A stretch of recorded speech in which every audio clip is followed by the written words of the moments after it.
Hi everyone, my name is Deborah and this is the Edit by DH.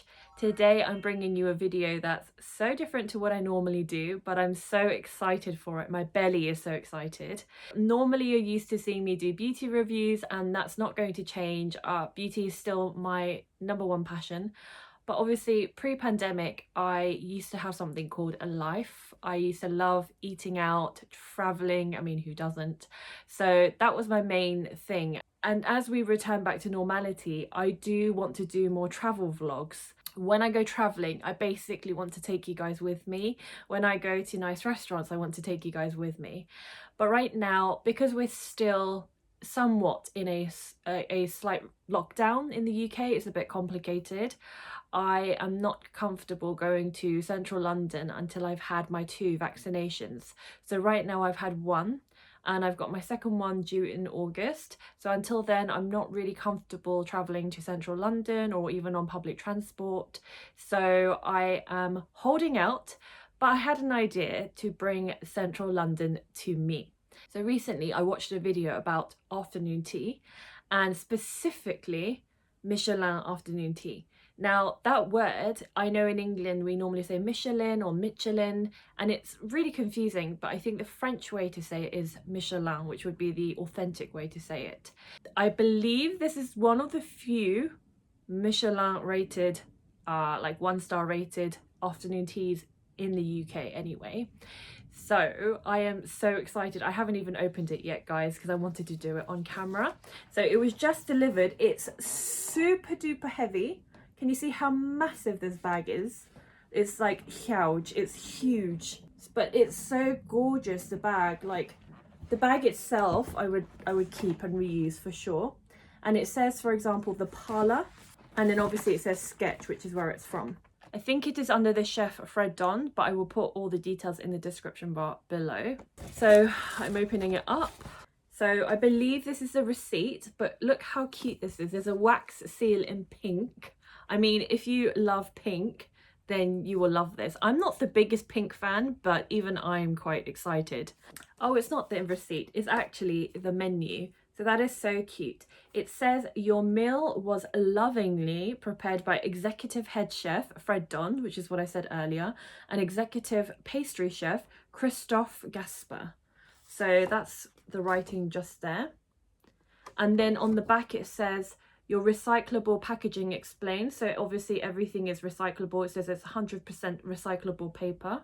And then finally it has the menu behind it. So it says sketch at home, hence why it was delivered. It says summer afternoon tea. It's got assorted sandwiches. So all afternoon teas, I'm sure you guys have had at least one experience of an afternoon tea. It's very British, I know, but I've had several afternoon teas. Some have been great and some have been not so great. Like some that have been great that I can recall are like the BALTHAZAR one, where they did a collaboration with the fashion designer Matthew Williamson and Bobbi Brown, the cosmetics brand. When I used to work for Bobbi Brown, they did a collaboration and that was really cool.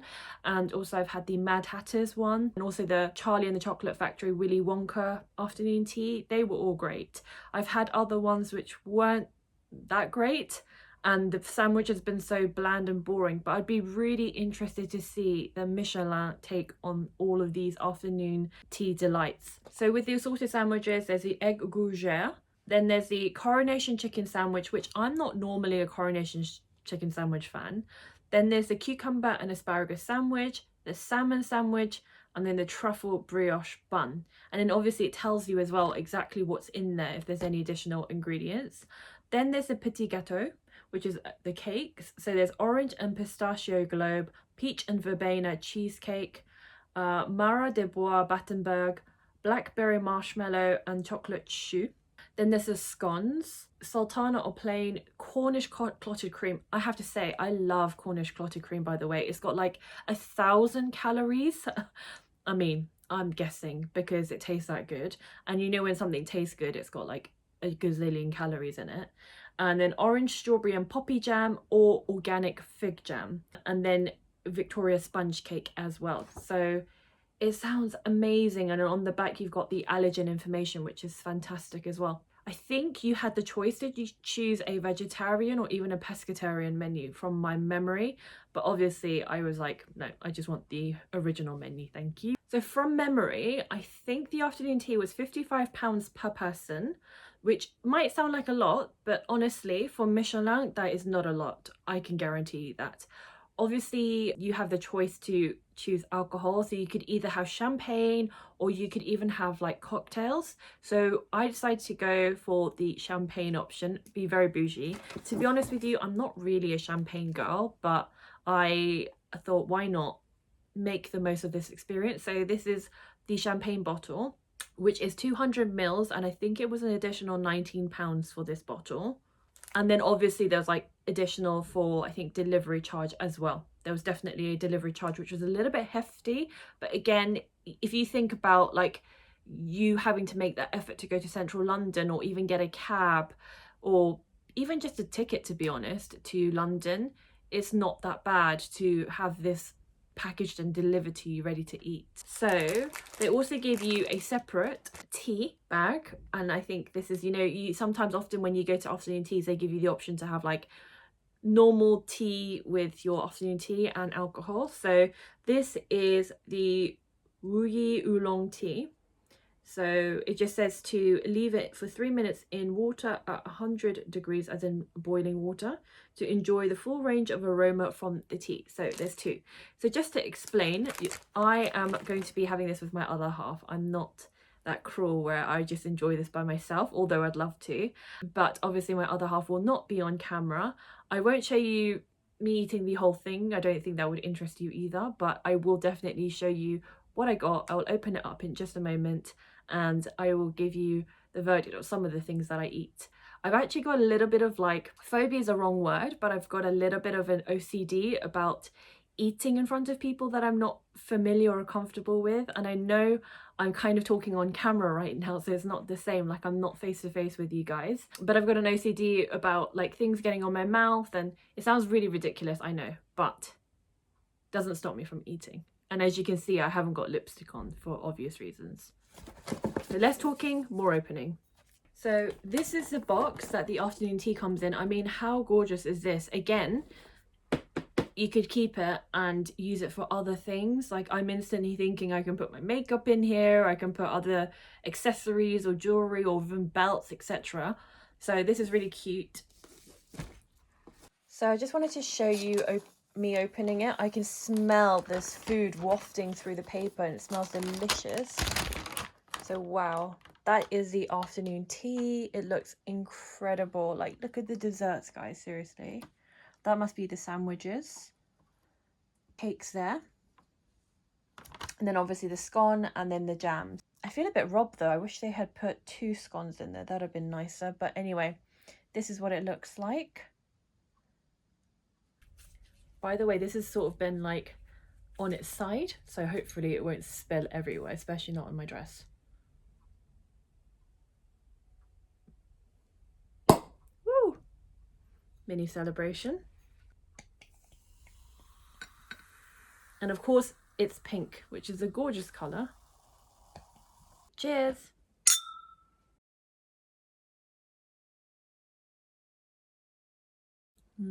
Champagne-y.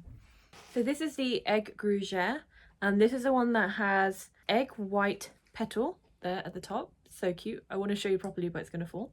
And then watercress, egg mayonnaise, Dijon mustard. This is nice. It's not like wow, but it is a nice enough egg mayo pastry. Next up is the Coronation chicken sandwich, and normally I have to say I'm not the biggest Coronation chicken sandwich fan. I don't detest it, but I just feel like it's neither here nor there. So it'll be interesting to see, again, like I said earlier, the Michelin take on it. Again, when I eat this, I don't think wow, and definitely get the hit of curry, but the thing is with my curries, I like it quite strong and spicy, and I think this is why I'm not normally like a chicken Coronation fan. But out of all the chicken Coronation sandwiches I've had, this is probably the nicest. And at first the taste isn't like, doesn't hit you so strongly, but as you're eating it, it's kind of moreish. So that's what I kind of like about it. Next up is the asparagus and cucumber sandwich. So the cucumber sandwich is such a classic sandwich within an afternoon tea. And again, normally the cucumber sandwich is my least favorite just because it tastes so blah. It tastes of nothing. Literally tastes of cucumbers, which is nothing. However, I'm really interested to see how this tastes, especially with the asparagus take on it. The cucumber sandwich is just quite bland, and I don't think it's because of this restaurant. I think that's just cucumber sandwiches in general. Like, really, what flavor can you get from cucumber? Obviously it's very fresh, but that's about it. So I would have to say, out of the sandwiches so far, that's my least favorite. So next up is the salmon sandwich, and this has got salmon roe, Jacob's cream, smoked salmon obviously, ricotta, dill, cucumber and malted bread. I normally really like salmon, so I'm very interested to see how this tastes. I mean, this is really tasty, but I think it's because of the smoked salmon. Because smoked salmon obviously has that kind of obviously smokiness, but also saltiness. So it tends to flavorize anything that's a bit bland or dry. But this is so delicious. And you know, often with afternoon teas, the bread can be a little bit stale and dry, but I'm not feeling that or finding that with any of these sandwiches. Everything's very moist. I know some people don't like that word, but it is. So yeah, I'm really enjoying this one. Truffle brioche bun. So it's black truffle with cream cheese brioche. I love truffle, so I'm intrigued to see what this tastes like. And as you bite into it, you get the cheese, but you get definitely the hit of truffle. It's so nice, but it's very rich. So if you're not into like too creamy things, it probably wouldn't be your favorite, but it's really nice. I think I'd prefer this on perhaps like toasted brioche bun or toasted brioche bread, for example. Either way, it's so flavoursome. So just to explain quickly, I am definitely more of a savoury tooth than a sweet tooth. So for me, the sandwiches, I probably score them like 7 out of 10. I think that's quite generous for me. Some of them were delicious, some of them were a bit like meh, but they were obviously nicer than some of the sandwiches I've had at other afternoon teas. Next, we're going to move on to the scone. So like I showed you earlier, there is only one, unfortunately. It'd been nice if there were two. Having said that, you know, often when you have afternoon tea, it's the scone that makes you full just before dessert. I don't know what order you guys have it. It's feeling quite rock solid, to be honest. I think if I threw this like at a duck in the pond, like it would drown the duck. So not that I throw things at ducks, FYI, disclaimer, but I'm just saying it's very rock solid. So this is the clotted cream, the Cornish clotted cream, which in my opinion is the absolute best. So, and how cute are these jars? Like, again, you could just rinse them out and keep them for other things. So the scone is super duper dense, like seriously thick and heavy. I mean, I don't know, maybe if you put it back in the oven, maybe it will help. But anyway, so got a little bit of the clotted cream. So you have two choices of jams when you choose your menu. And so I got fig and my other half got the strawberry and poppy flower, which is an interesting take on the strawberry jam. So I will be trying both, but I just wanted to show you the options. So I don't know how you guys normally have your scone. So I normally have the clotted cream first and then the jam on top, but tell me down below if you have it differently. So the clotted cream and the jam are so delicious. The only letdown is the scone, which is the irony because it's like the scone should be the main piece really. You know, normally with a scone, you want it warm or perhaps hot, buttery, flaky, just sort of like melts in your mouth. This is really dense and it basically tastes like it was made like, I don't know, 7 hours ago, was left out on the kitchen counter, literally nothing covering it, and it's become really hardened and stale. So I don't know, maybe that was the effect they were going for. But you know earlier how I said that the English sandwiches, the bread was very moist and it didn't taste stale and it was really delicate and beautiful. This is the opposite. So it's a shame because it doesn't do the clotted cream and the jam justice, but it is what it is. And I also wanted to say, obviously I don't have a sweet tooth. Those jams are so delicious. I feel like something's really high quality when it's sweet, but it's sweet in almost like an elegant way. It's not sweet where you feel like you're going to get diabetic or something from eating it. So it's really like a mellow sweetness. So next we're moving on to the Petits Gateaux. So this is really fun. It's like basically it's called miniature cakes. So let's go for the orange and pistachio globe first. So it looks like one giant egg yolk. It's kind of cute. Normally I'm not keen on orange or lemon flavors in cakes, so it'll be interesting to see what it tastes like. And when cut in half, that's what you can see in the center. Maybe that's the orange, don't know. So the base of that globe was very chewy, and that's, I think, the pistachio cake or the pistachio bit. And you could really taste the pistachio, like not in an artificial way, almost like, you know, if you like freshly roasted pistachios, like that's how it tasted.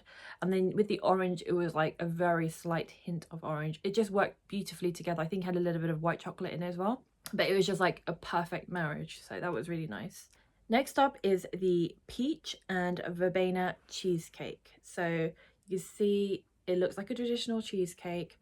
I'm very intrigued to see what this tastes like because I quite like cheesecakes. So this cheesecake is really nice. It's got obviously the biscuity base, then it's got the verbena like cheese, then it's got like a jammy top, and obviously the peach on top. So it all again really works well together.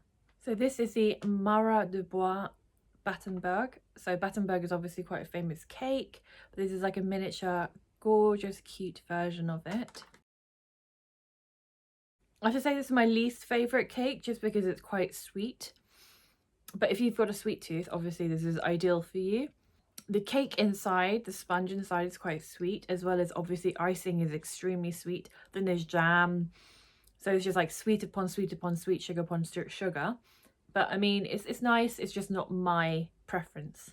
Then we have this gorgeous artwork, which is the chocolate choux. So it's like a profiterole basically, but with chocolate inside. It looks like a chocolate mousse. So let's try this one next. So the chocolate choux tasted like it had dark chocolate in it, but it was actually quite sophisticated. The only thing is I'm not the biggest chocolatiest fan. I know like a lot of my fellow girlfriends, for instance, they're big chocolate fans and they probably think I'm a traitor when I say that, but I would rather have like a fruit dessert rather than a chocolate dessert. So for all you chocolate fans, you would love that. For me, it's very nice. I can appreciate it, but just not my preference. Although way better than the Battenberg. Last but not least, in the Petit Gateau, we have the blackberry marshmallow. How cute is this? So it's in its own little package, and that's what it looks like. Don't ask me why, what, how, where. And it's so soft and damn squidgy. So let's try it.